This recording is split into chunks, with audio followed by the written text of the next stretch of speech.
오늘 사사기 강해 설교 11번째입니다. 11번째. 오늘은 12명의 사사 중에 여자 사사, 드디어 12명 중에 유일한 여자 사사인 드보라라는 이 여자 선지자요 사사인 이분을 깊이 공부하고자 합니다. 내용이 많아서 오늘 다 못 끝낼 가능성이 굉장히 많아 보여요. 그래서 한 주 더 해야 될 것 같은 생각이 듭니다. 4장만 1절부터 24절까지 전체를 쪼개서 강의 설교를 하도록 하겠습니다. 오늘 말씀의 제목을 한번 따라해 보시죠. 조금 긴데 한번 그래도 따라해 보셔요. 세상의 남자를 부정하시고 순결한 여자를 세우시는 하나님. 시작. 세상의 남자를 부정하시고 순결한 여자를 세우시는 하나님. 적으며 들으십시오. 따라하세요. 둔필승총. 둔해 보이는 필기가 총명한 머리를 이깁니다. 적으며 말씀을 꼼꼼하게 공부하며 들으십시오. 대충 듣지 마십시오. 열심히 말씀을 공부하십시오. 꼼꼼하게 적으십시오. 그냥 오지 마십시오. 말씀을 적을 준비를 하고 오십시오. 이 유튜브를 듣는 많은 분들은 참 저 교회 이상하네 이렇게 얘기하겠지만, 남들이 뭐라고 하든 말든 우리 교회는 말씀을 아주 꼼꼼하게 철저하게 공부하며 나가는 교회가 되기를 원합니다. 그래서 좋은 설교는 한 30분 졸아 제끼다가 눈 떴는데도 다 의미가 파악되는 설교는 좋은 설교가 아니라고 그랬어요. 1초 2초 조금만 놓쳐도 안 되는 설교가 아주 꼼꼼하고 좋은 설교입니다. 편안한 젖으로 대충 넘기려고 하지 말고 고린도전서나 히브리서의 말씀처럼 너희들이 때가 오래됐는데도 언제까지 젖으로만 먹고 단단한 음식을 삼키지 못할 사람들이 되었는고? 라고 책망한 그 책망이 여러분의 책망이 안 되시기를 축복합니다. 이제 젖을 씹지 않아도 술술 넘어가는 그러한 메시지가 잘못됐다는 게 아니라, 어렸을 때는 그렇게 시작하죠. 왜? 씻을 수 있는 소화 능력이 없고 이가 없으니까. 당연히 그러지 않아요, 신생아가? 근데 자라면 단단한 음식을 씹어야, 고기도 밥도 멸치도 씹어야 뼈가 되고 살이 되는 거 아니겠습니까? 젖에 해당되는 메시지가 틀려서가 아니라 단단한 음식을 먹고 소화해야 나를 세우는 것이기에, 평생 생활했는데 술술 씹지 않고 씹는 수고를 하지 않아도 그냥 누가 먹여주면 쑥쑥 넘어가는 그런 메시지에 길들여지지 마십시오. 그래서 히브리서 저자가 누군지 아무도 모르지만 그 저자는 때가 오래인데, 즉 신앙생활을 몇십 년을 했는데 아직도 먹는 것이 젖이면 어떡하겠는가? 단단한 음식은 도대체 언제 소화하려고 하는가? 그러므로 완전한 데에 나아갈지어다. 그리스도의 초보를 머무르지 말고 완전한 데 나아갈지어다. 제발 단단한 음식을 소화시키십시오. 저희 교회는 죽이 아니라 젖이 아니라 그것으로 시작하지만 단단한 음식을 먹고 부지런히 잘할 수 있는 성도로 키우기를 원합니다. 저는 모든 교회가 이런 목표를 가지기를 원합니다. 저는 영적 애기들로 10만 명, 100만 명의 담임 목사가 된들 저는 요만큼도 기쁠 자신이 없습니다. 자, 오늘 말씀의 제목은 잔소리 그만하고 세상 남자를 부정하시고 순결한 여인을 세우시는 하나님입니다. 굉장히 말씀이 깊고 재밌으실 것입니다. 여러분, 사사기 배우며 굉장히 말씀이 깊다, 재밌다 이런 생각하시지요? 오늘은 좀 더 깊은 말씀을 전할 것입니다. 자, 오늘 이 드보라와 바락이라는 이 사사들을 어떻게 부르시는지 설명을 좀 드리겠습니다. 12명의 사사가 있습니다. 첫 번째 사사인 온니엘, 유다 지파였고요. 두 번째 사사인 에훗이었습니다.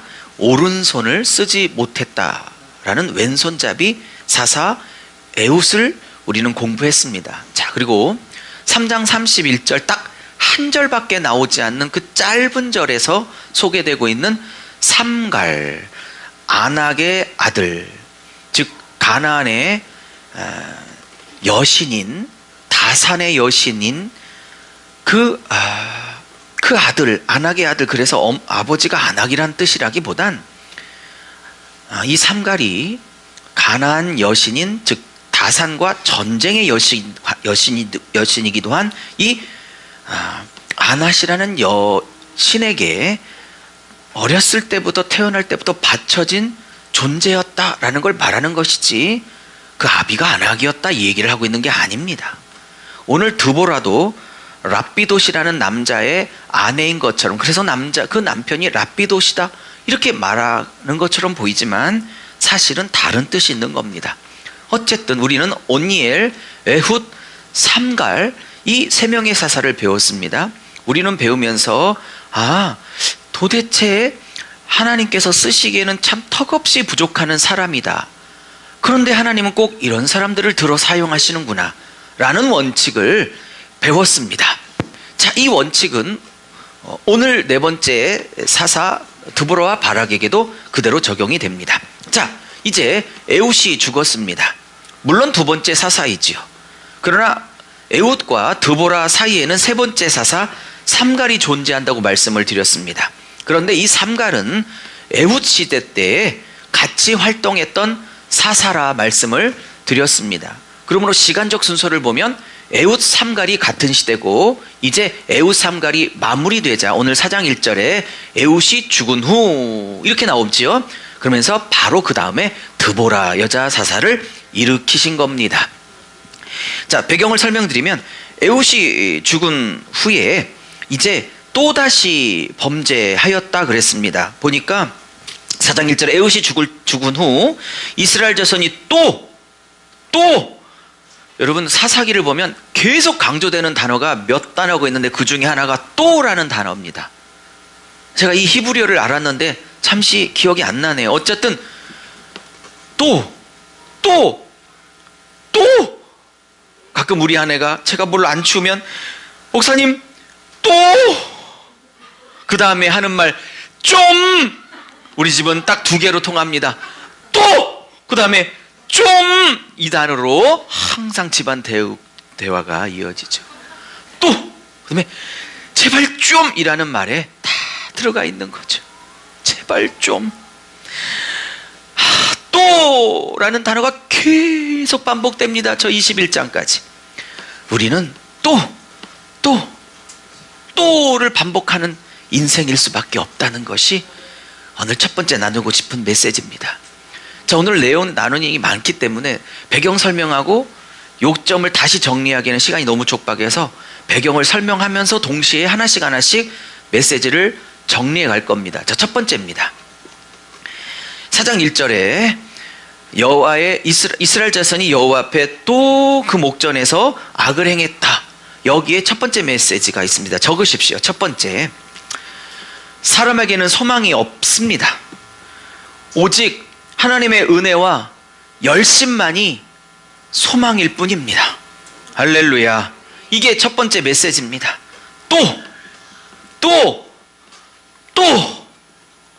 근데 저는 그 또 밑에 뭐라고 쓰고 싶냐면, 하나님 입장에서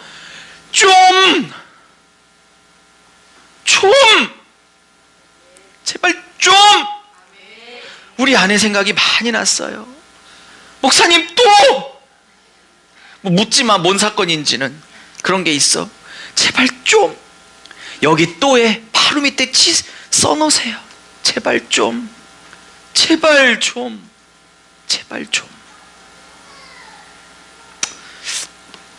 이스라엘 자손이 다시 여호와의, 여기서 목전이라는 단어는 히브리 원문은 뭐냐면 여호와의 눈앞에서란 뜻이야. 여호와의 눈앞에서 또 악을 행했다는 거야. 여호와의 보시는 그 눈앞에서. 근데 이 악이 히브리어로 원래 악이 라입니다. 라라고 해요. 근데 여기에 정관사가 하라는, 우리나라 말로 하면 그라는 정관사가 하거든요. 영어로 더죠. 근데 정관사가 붙어 있어요. 그냥 라를 행했다고 하지 않고 하라를 행했다고 해서 그냥 악이 아니라 온니엘 때, 에훗 때, 삼갈 때 하나님을 아프게 했던 바로 그 악을 또 범하고 있다는 거예요. 그래서 하라, 그 악을 다시 범했다고 하는 겁니다. 여러분, 우리가 하나님 앞에 그 마음을 아프게 드리는 악은 뭐 이런 악 저런 악 그 악이 아니고요, 늘 내가 넘어지는 그 악이 있잖아요. 이스라엘 백성이 여호와를 버리고 우상을, 바알을 섬기는 그 악을, 바로 그 악을 새삼스러운 악이 아니라 온니엘, 에훗, 삼갈이라는 그 전시대, 사사시대 때 하나님의 마음을 아프게 했던 그 악을, 내가 작년에 하나님을 그렇게 아프게 했던 그 악을, 내가 자주 넘어지고 자꾸 넘어지는 그 고질적인 그 악을 또 그 하라를, 그냥 라가 아니라 그 하라를, 그 악을 다시 범하고 있다는 거예요. 사람에게는 소망이 없습니다. 그거 이기라고 해도 끝내 그거를 못 이기고 하나님 앞에 죽을 수도 있다고 생각해요. 언젠가 저나 성도들이나 하나님 왜 저걸 못 이기고 있죠? 저들이나 어떻게 하면 이길 수 있을까요? 근데 제 마음에 아주 묘한 응답이 들려왔어요. 귀로 듣지는 못했지만 마음에, 저거 못 고치고 죽을 수 있을 거야. 저 버릇, 저 죄야 끝내 못 고치고 죽을 수도 있을 거야. 그런 줄 알고 목회를 해야 한단다. 그런 줄 알고 목회를 해야 한단다.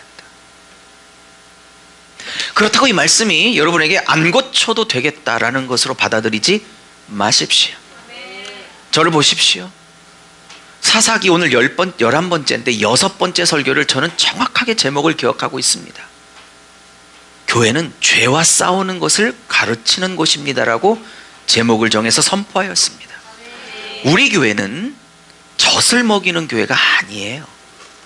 단단한 음식을 씹도록 장성하게 키워 건강한 성도를 만들어 그들이 군사까지 서기를 바라여서 거기를 목표로 두고 신부와 군사로서 이거를 합치면 군하시는 신부로, 어떤 분들은 그건 청년들이나 청년 집회서나 그런 걸 요구하지 나이 먹은 나에게, 원래 50, 60, 70이 넘어가려고 하면 안정을 추구하는 나이기 때문에 어쩌면 이런 메시지들이 60대를 넘어간 집사님, 권사님들에게는 부담이 있을 수도 있다는 생각을 해요. 그러나 어쩌겠습니까? 저에게 맡긴 사명은 군사를 세우는 사명이지 어린이집 유치원에서 아기의 젖을 먹이라는 사명을, 급부를 받은 목사가 아닙니다. 물론 아주 어린 신자들, 초신자들에게 너무너무 잘 먹이고 잘 통하고 그런 초신자들이 잘 적응하는 교회들이 있겠죠. 그게 나쁘다는 게 아니고요, 그 목사님에게는 급불이 있고 그 사명이 있는 겁니다. 저에게 그런 거 하라면 저는 숨 막혀 죽어요. 저는 제 불과 제 사명에 따라 살 것입니다. 근데 그 많은 교회 중에 젖이 아니라 단단한 음식을 씹어 소화시키려고 하는 자리까지 만들고 싶은 목사라는 교회에 불렀다는 건 여러분이 각오를 하셔야 된다는 뜻이지. 아니면 교회를 바꾸든지 해야 되는데 그러지는 마십시오. 언제까지 애기 상태로 있으시겠습니까? 자, 그러면 첫 번째는 또 악을 범했다 라는 걸 통해서 사람에게는 소망이 없고 오직 하나님의 은혜와 나를 놓지 못하시는, 잘 들으세요, 나를 놓지 못하시는 하나님의 그 열심이, 할렐루야, 나를 만들어 가시는 것입니다.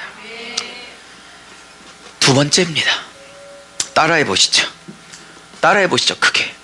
하나님의 손을 뿌리치면 야빈의 손에 팔아버리십니다.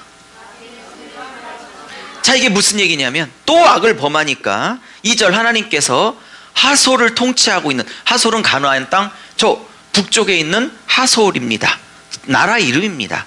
여호수아 적으세요. 11장 11절에 여호수아가 살아있을 때 하솔의 왕 야빈을 아주 박살내고 이 나라 전체를, 이 도시 전체를 다 불태웠던 땅이기도 하지요.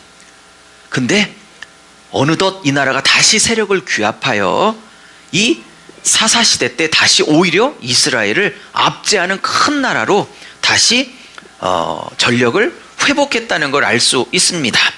근데 그때 야빈이 분명히 여호수아 손에 칼에 죽었는데 이 사람이 어떻게 환생을 했는지 다시 야빈이라고 얘기합니다. 그렇죠? 이 야빈은 사람 이름이 아니라 바로, 우리나라로 따지면 각하 뭐 이런 것 같은 그 나라의 대통령의 직함입니다. 사람 이름이 아니고, 아셨습니까? 근데 이 야빈의 손에 하나님이 파셨대요. 몇 년을? 20년을 파셨대요. 그죠? 파셨다고 말합니다. 이게 마카르라는 히브리어 단어입니다. 근데 이 단어가 또 언제 쓰이냐면 시스라, 즉 야빈의 군대 총사령관인 시스라라는 장군이 이 이스라엘을 20년을 통치하게 되는데, 이 시스라가 나중에는 죽어요. 한 여자, 야엘이라는 한 여자에게 죽는데, 하나님이 그때 이 시스라 장군을 여자의 손, 즉 야엘의 손에 파셨다라고 할 때 같은 단어예요.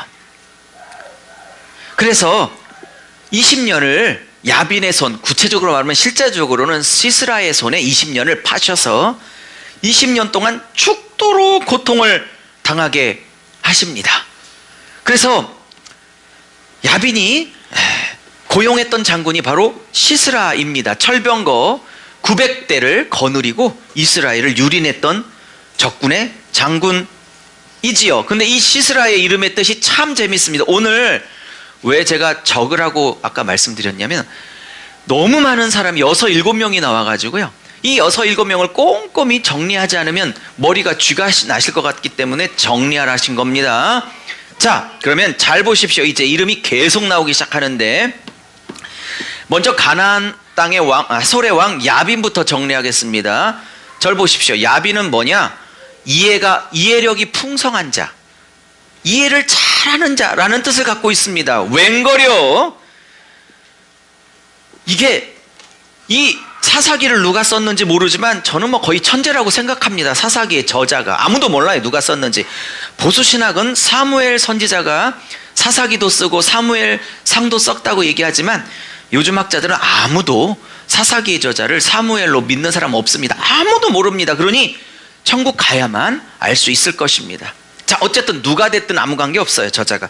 근데 굉장히 재밌는 조롱의 단어입니다. 무슨 얘기야? 이 야빈이 이해력이 높은 자라는 뜻을 갖고 있는데, 무슨요? 이것은 조롱입니다. 왜요? 왜냐하면 20년을 자기가 이스라엘 땅을, 특별히 이제 스불론 납달리 지역이라는 북쪽을 지금 다스리고 있는데, 이방왕이 왜 하나님이 20년을 자기 손에 파셔서 이스라엘 백성을 마음껏 유린하고 곡식 다 빼앗아 갈 수 있도록 20년을 허락했는지 진정으로 이해하지 못한 자입니다. 이름은 이해를 잘하는 자라는 히브리어를 갖고 있지만 사실은 전혀 이해를 못하고 있습니다. 마치 저와 여러분처럼. 지가 잘나서 20년을 맡긴 것 같습니까? 지가 철병거 900대가 있어서 이스라엘을 지가 통치하고 있는 것 같습니까? 이건 4장 1절에 이스라엘이 또 여호와의 눈앞에서 악을 행해서 지가 능력이 있어서가 아니라 하나님이 야빈에게, 자기에게 팔았기 때문에 20년 압제와 곡식 탈취가 가능했던 것입니다. 지가 뭘 똑똑하고 진짜 야빈이라면, 다시 말하면 진짜 이해를 잘했으면 내 능력이 아니라 저것들의 죄 때문에 하나님이 나를 공짜로 저것들을 20년 수탈하게 만들었네, 이렇게 이해를 해야겠죠. 근데 이 저자는 이런 야빈을 이해력이 높은 자라는 히브리어 단어를 써서 오히려 그가 전혀 하나님의 뜻을 이해하지 못하는 바보였음을 역설적으로 말하는 것입니다. 우리 야빈 되지 않기를 바랍니다. 우린 야빈되지 않기를 바랍니다. 자, 근데 그 밑에 총사령관이었던, 실제로 이스라엘을 다스렸던 이 시스라라는 장군이 있잖아요. 시스라라는 이 장군의 히브리어 뜻은 뭐냐면 용장, 전투라는 뜻을 갖고 있어요. 전투에서 용장이라는 뜻을 갖고 있는 사람입니다. 전투, 용장, 뭐 용사, 뭐 이런 뜻을 갖고 있는 싸움꾼이에요. 그러니 이 사람은 얼마나 막강합니까? 900개의 철병거가 있으니까요. 여러분, 오늘 두 번째 주제가 무엇입니까? 야빈의 손, 이게 히브리어로 야드인데 야빈의 손에 넘겨버렸대요. 왜 그럴까요? 하나님이 내미신 그 손을 뿌리치고, 하나님의 손을 뿌리치고 애굽에서 출애굽시키고 광야 40년 동안 만나 내려주시고 가나안을 정복하게 하신 그 하나님의 능력의 손, 사랑의 손을 뿌리치고 가나안 땅에 들어와서 여호수아 죽자마자 바알 섬기고 이방신의 손을 붙들었지요. 진짜 아버지, 진짜 하나님의 손은 뿌리치고 이방의 신의 손을 붙들었죠, 이 백성이. 그렇게 이방의 손이 좋으면 그 손 안에 쥐어주도록 하겠다, 이런 얘기입니다. 너희들이 이방이 그렇게 좋으면 아예 이방의 왕의 손에 넘겨주겠다라는 뜻을 갖고 있는 겁니다. 이해하셨습니까? 그래서 야빈의 손에, 사랑하는 여러분, 하나님의 손을 붙들어야지. 하나님의 손을 뿌리치면 야빈의 손에 팔아버리시는 일이 있는 겁니다. 자, 이러자 이스라엘 백성이 이제 참다 못해 부르짖기 시작합니다. 여러분, 여쭤볼게요. 바로 부르짖어요? 아니면 20년 버티다 그때 부르짖어요? 이게 멍청한 거예요. 좀 영적으로 정신이 있는 사람들은 조금 하나님 앞에 삐딱선을 타고 하나님 마음 아프게 살다가도 하나님이 탁 사인을 줘. 사인이 여러 가지일 수 있겠죠. 마음으로 주실 때가 있고, 성령이 이 안에서 거룩한 가책을 느끼게 하실 때도 있고, 목사의 설교를 통해서 저거 내 얘긴데 하실 때도 있고, 아니면 영화를 보는 그 안에서도 하나님의 메시지가 들려질 수 있고, 저는 주로 박정현 노래 들을 때나 소양이나 박효신의 야생화 이런 거 들을 때 하나님의 음성이 많이 들리지요. 저는 이렇게도 못 알아들으면 물질을 치거나 몸을 치거나 자식을 치거나 건강을 치거나 하나님이 진짜 안 하고 싶은 방법을 하도 못 알아들을 때는 그렇게 무식한 방법을 해야만 알아들었기에 그렇게 하실 때도 있죠. 근데 하나님은 그 방법이 제일 마땅치 않고 웬만하면 안 하고 싶은 방법이 있죠. 하나님이 제일 좋아하시는 방법은 설교 시간에, 기도 시간에, 개인적 말씀 시간에, 말씀 묵상 시간에 내적 음성으로 얘야 그러면 안 되지 할 때 그걸 알아듣는 걸 하나님이 가장 좋아하시는 방법이죠. 아멘은 했지만 우리는 절대 그런 자들이 아니기에 하나님이 무식한 방법으로 치시는 겁니다. 못 알아들으니까 아이 아파. 그래서 진짜 아프네. 그래서요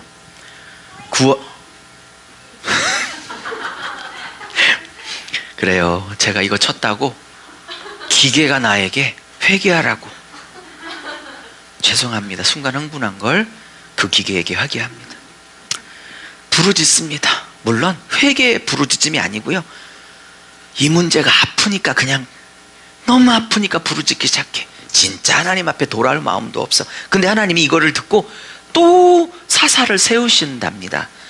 하나님이 아시죠? 이게 진정한 부르짖음이 아니라 당장 급해서 부르짖는다는 거, 그게 여러분과 저지요.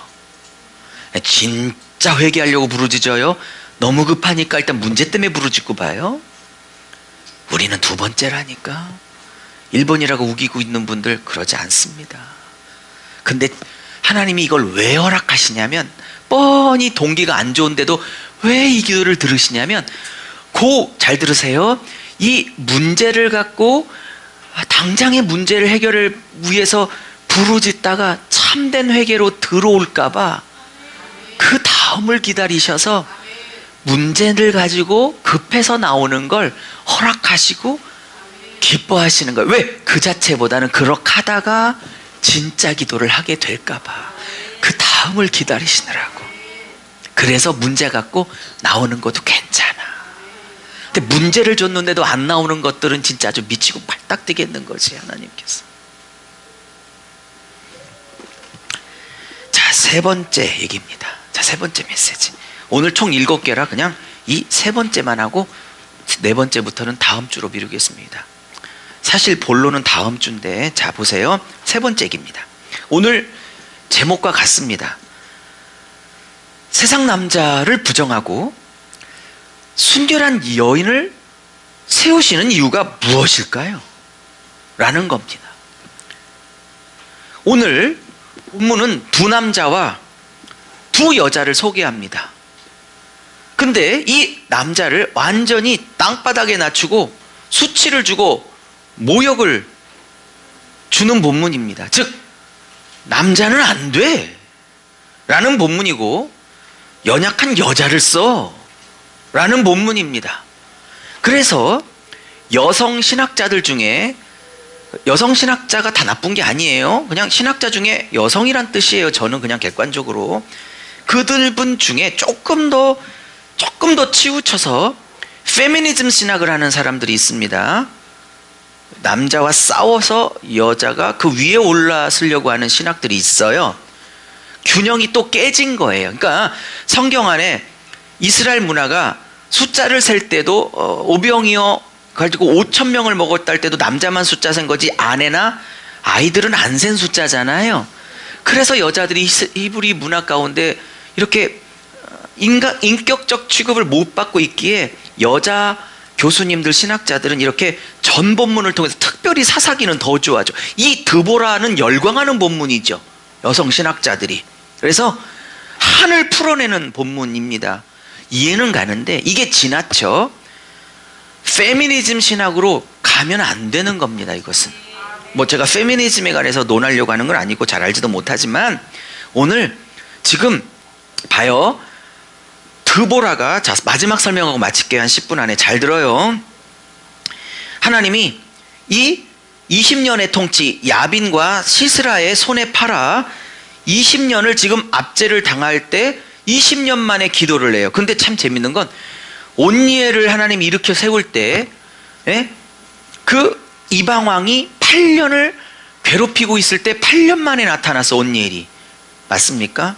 그리고 두 번째, 세 번째 사사인 삼갈은 모압왕 에글론이 압제를 할 때 18년 만에 나타났어요. 근데 오늘은 20년 만에 드보라가 나타나는 거예요. 이 말은 압제의 시간이 점점 늘어나고 있다는 걸 알 수 있는 거예요. 이해하셨습니까? 나중에는 막 30년, 40년이 됐는데도 부르짖지 않아. 이게 삼손 때는 40년까지 됐는데 이제는 아예 기도조차도 포기해버려. 압제에 익숙해져 가는 걸 알 수 있어요. 정욕이 나를 압제하고 미움이 나를 막 붙들고 있고 죽고 싶고 자살하고 싶고 막 절망하고 슬프고 누군가가 믿고 시기가 질투가 나고 남편은 도저히 안 바뀌니 나 진짜 난 그냥 결혼 잘못했어 막 이러면서 막 이런 절망의 세력들이 오래되니까 아예 그것마저도 기도할 생각조차도 안 하는 연수가 오래되고 있다는 뜻을 갖고 있는 거예요. 뭔 말인지 아십니까? 그래서 8년, 18년, 20년 이렇게 압제의 기간이 길어지고 있는 거라고 지금. 이해하셨습니까? 그때 하나님이 네 번째 사사를 일으키는데 바락을 일으킨 게 아니야. 바락은 남자거든요. 근데 진짜 성경이 재밌는 게 이 바락이라는 히브리어에 이 남자의 뜻이 뭔지 아세요? 애우기가 너무 편해. 이 바락은 우리나라 말로 벼락이야. 실제로 천둥 벼락이야. 그러니까 하나님이 바락 할 때 벼락처럼 쓰시려고 그랬어요. 뭔 말인지 아십니까? 근데 이 드보라가 사사입니다. 그리고 바락은 사사라고 안 합니다. 드보라라는 여사사가 불러들인 장군 사령관을 바락이라고 그러지. 근데 이 바락이 자기 이름처럼 벼락을 치고 천둥을 치는 그런 용맹한 장수로 나타나질 않아요. 하나님이 랍비돗의 아내로 살고 있었던 꿀벌이라는 이름을 갖고 있는 드보라를 세우십니다. 제가 왜 적으라고 했냐면 오늘 7명의 여자 혹은 남자 이름이 계속 나오는데 이 이름의 뜻들이 굉장히 중요하기 때문에 좀 적으라고 한 겁니다. 자, 랍비돗의 아내 드보라입니다. 이 여자를 일으키십니다. 자, 일단 이름부터 설명할게요. 그러면 랍비돗의 아내면 남편이 랍비돗이었나 보다 이렇게 단순하게 푸는 학자도 많고요. 그런데 이 랍비돗이라는 히브리어가 참 재미있는 히브리어인데 이 랍비돗이 어떤 뜻을 갖고 있냐면 불이란 뜻을 갖고 있어. 횃불 아니면 그냥 불. 이해하셨어요? 그러면 남편의 이름이 그냥 횃불인 남자였나 보다 그렇게 보는 학자도 있고, 단순하게 저처럼 이것은 랍비돗이 남편의 이름일 수도 있고요. 그걸 부정하는 게 아니고 어쩌면 이것이 남편의 이름이보다는 이 드보라의 영성이 불의 여자, 횃불의 여자, 횃불의 여자를 일으키셨다, 불 같은 여자를 일으키셨다 라는 뜻을 갖고 있다고 보는 학자들도 꽤 많기 때문에 저는 두 번째 학자들의 의견들을 충분히 따르고 있는 게 맞다고 봅니다. 자, 그래서 횃불의 여자야, 그러니까 불의 여자인데 이름의 뜻은 드보라야. 내 여자 목사님 중에 이름 바꿀 때 전부 다 강보라, 김드라, 옥보라, 박보라, 이보라, 또 유보라 다 보라. 왜 자기 이렇게 보라고 하는지. 드보라, 꿀벌이란 뜻입니다. 꿀벌이야. 여기는 의미가 두 개가 있어요. 꿀과 벌이야. 벌이긴 벌인데 꿀벌이야. 그렇기 때문에 이 드보라는 굉장한 하나님의 선지자였어요. 오늘 4장 4절인가요? 네, 4절에 여자라는 표현을 3번을 씁니다. 랍비돗의 여자 선지자, 드보라가, 이게 이제 드보라는 여성 명사니까. 이해하셨어요? 여자라는 표현을 3번 씁니다. 완전수를 써서. 여자라는 표현을 4장 4절에 일부러 3번을 씁니다. 저자가. 예? 의도적으로 남자가 아닌 여자를 일으켰다는 걸 강조하고 있는 거예요. 왜? 하나님은 세상의 남자를 거부하고 순결한 여자를 세우신다는 뜻이야. 오늘은 남자는 안 돼, 여자로 갈 거야, 이 얘기야. 오늘 남자들 굉장히 기분 나쁘죠, 우리 남자 성도님들. 그게 아니야. 남자든 여자든 오늘 바락이든 저 상대편이든 상대편의 시스라 장군이든, 그 다음에 시스라가 전쟁에 져서 자기 평소의 친구인 헤벨의 집에 숨어 들어가요. 이 헤벨은 모세의 처남 호밥이라고 있죠. 호박 말고 호밥. 이 호밥의 후손이야. 이 헤벨이 이 시스라 장군과 평소에 화친 동맹을 맺었기 때문에 친했어요. 근데 이 헤벨의 집에 숨어 들어간 거야, 전쟁에 져서. 다음 주에 할 얘기를 미리 당겨서 한다면. 근데 헤벨의 아내 야엘의 장막에 들어갔다고 하고, 헤벨은 아예 이름만 나오지 뭐 한 일이 하나도 없어. 오히려 헤벨의 아내인 야엘이, 잘 들어요, 오늘 이름이 굉장히 많이 나오니까, 이 헤벨의 아내 야엘이 시스라를 막 숨겨주는 척하고 우유를 먹여서. 왜 우유를 먹였을까요? 이게 그러니까 재우는 효과가 있어. 저도 잠만 하면 따끈한 우유 한 잔 먹고 잘 때가 있거든요. 그래서 많은 학자들이 쫓겨온 시스라 장군에게 이 헤벨의 아내 야엘이 산염소란 뜻을 갖고 있는데, 그래서 적으라는 거예요. 오늘 이름이 너무 많이 나와서 여러분이 둔필승촌 안 돼. 예? 여러분이 아인슈타인이 아닌 이상 적으세요. 예? 이 시스라가 깊이 잠들자 이 관자놀이에 말뚝을 꽝꽝꽝 박아서 그 자리에서 즉사시켜요.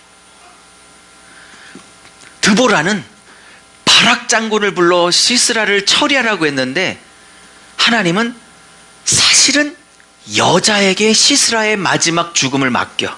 그러니 자, 다시 설명할게요. 그래서 이 드보라가 하나님의 말씀을 받고 이제 총사령관이었던 그 당시에 벼락이라는 뜻을 갖고 있는 큰 장수인 이 바락을 불러드립니다. 납달리 지파입니다. 게데스라는 곳에 살고 있었고, 그건 납달리 지파이고, 이 드보라는 라마와 베델 사이에 살고 있었다는 걸 보면 이것은 에브라임 땅입니다. 에브라임 지파의 여자인 겁니다. 즉 여호수아를 배출했던 에브라임 지파의 여자가 바로 이 누구? 드보라입니다. 땡큐. 갑자기 잊어먹었어요. 자, 마지막 얘기하고 끝낼게요. 잘 봐요. 오늘 이 구도를 잘 봐요. 진짜 얘기는 다음 주부터 갑니다. 잘 봐요. 왜 하나님이 세상 남자로 안 할 거야?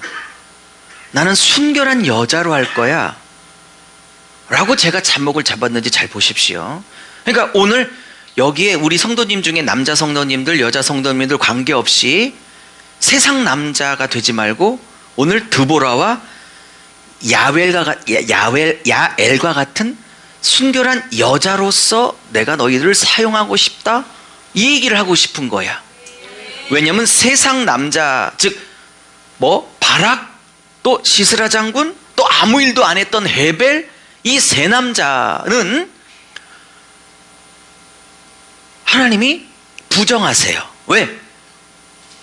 세상의 힘을 추구하는 자들을 말해. 오늘 여기서 특별히 시스라와 평소에 친하여 동맹을 맺었던 야엘의 남편 헤벨은, 이름만 나오는 헤벨은 아예 아무런 활동을 안 하는 것처럼 그려요. 그리고 벼락이라는 이름을 갖고 있는 바락은 드보라가 너의 손에 하나님이 이 야빈과 시스라를 넘겼다, 나탄이라는 히브리 동사를 써서 나탄 넘겼다, 하나님이 너와 함께 하신다라는 말 전해서, 그리고 하나님이 직접 드보라에게 내가 그와 함께 하겠다, 그에게 이 야빈과 시스라를 넘겼도다라는 말을 전해줘요.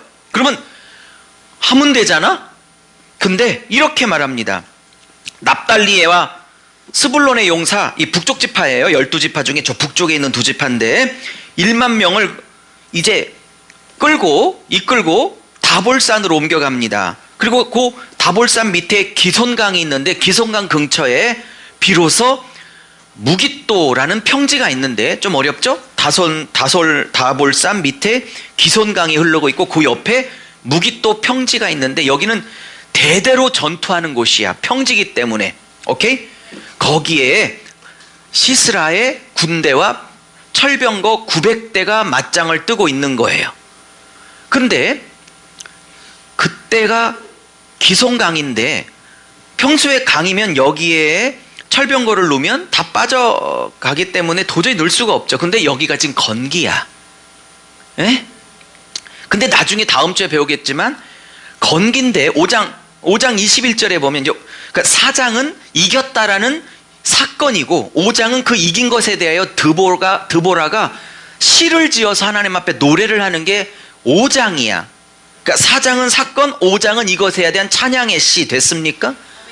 그 5장 51절에 세상에 뭐라고 나오냐면, 전혀 견기인데 갑자기 폭우가 쏟아져가지고 기손강이 범람해가지고 900 철병거가 다 증에 빠져가지고 아무런 힘을 발휘 못해요. 다음 주에 얘기했지만 인간의 지혜와 인간의 계산으로는 도저히 나오지 않는 그 기적을 하나님은 순종하는 종에게 베풀어 주신다는 사실입니다. 그 얘기는 다음 주에 다시 하고 오늘 마무리를 하죠. 그래서 이렇게 놀라운 승리를 주실 하나님을 드보라가 선포해요. 다녀와, 이미 너의 손에 줬어, 그랬단 말이죠. 왜냐면 하나님이 직접 하신 말을 전했거든요. 자, 읽어보십시오. 근데 이 바락이 쪼다같은 짓을 하는, 죄송해요, 쪼다, 이런 짓을 하는데 뭐냐면 이렇게 말해. 선지자여, 물론 드보라 얘기합니다. 선지자님, 당신이 함께 가면 갈 곳이로되 얄라크 약하다. 근데 당신이 안 가면 로 얄라크, 로는 부정어거든요. 나트, 나 안 갈래요, 그래. 그러니까 드보라가 하도 안심하니까 아유, 저걸 그냥 갈게. 그러면서 네가 제가 좀 말을 붙이고 볼게요.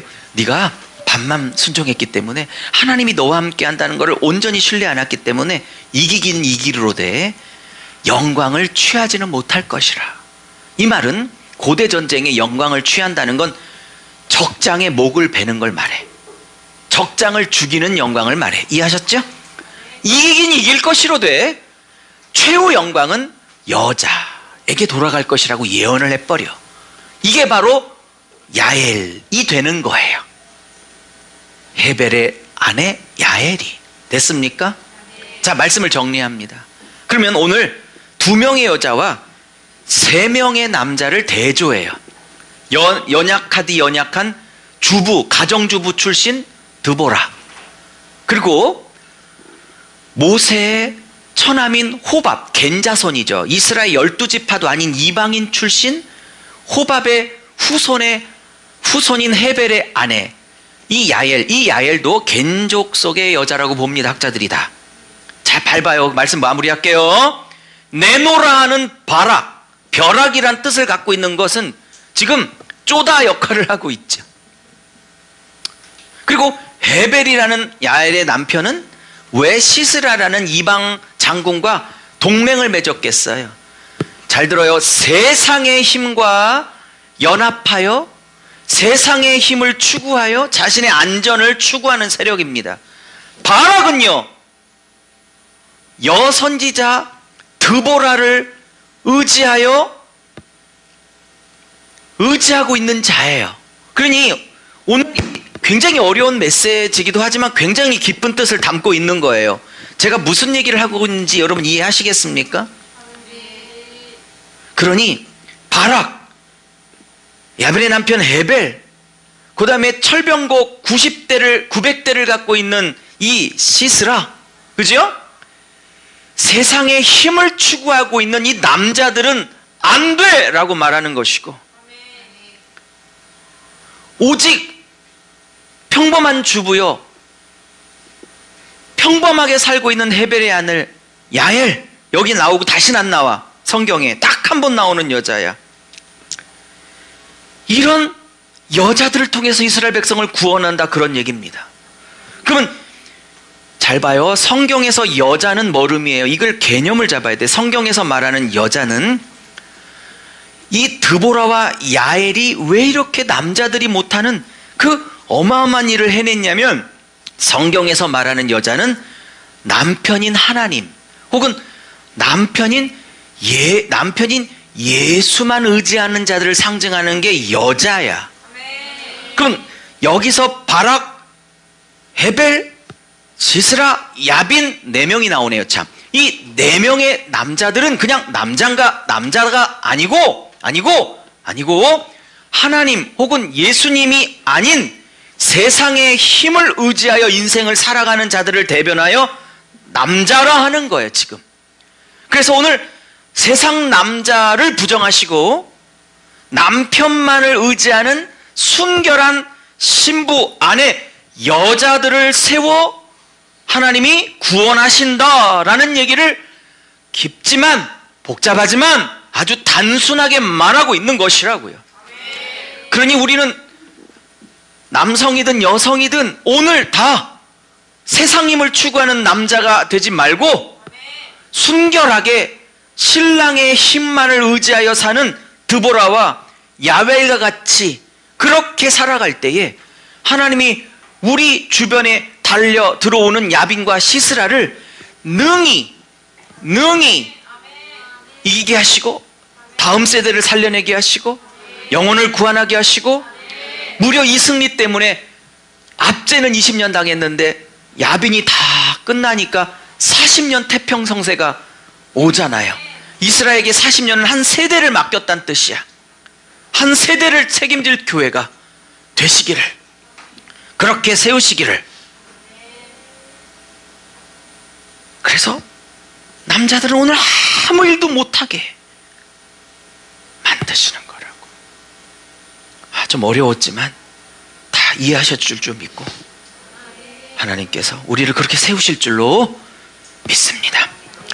주여, 우리로 무리 안에 용사됨을 추구하고 세상의 힘을 추구하는 그 남자 되기 욕망을 다 부수시고 신랑만을 의지하는 그렇게 미련하고 연약해 보이지만 어쩌면 가장 강력한 힘을 소유한, 왜냐하면 신랑을 의지하기에 가장 강력할 수 있는 그 여인으로, 여자로, 신부로 많은 시스라들을 부수며 40년을, 즉 한 세대를 책임질 수 있는 교회 성도들 다 되게 하여 주시옵소서. 감사하며 예수님의 이름으로 축복하며 기도 올려 싸움나이다. 아멘.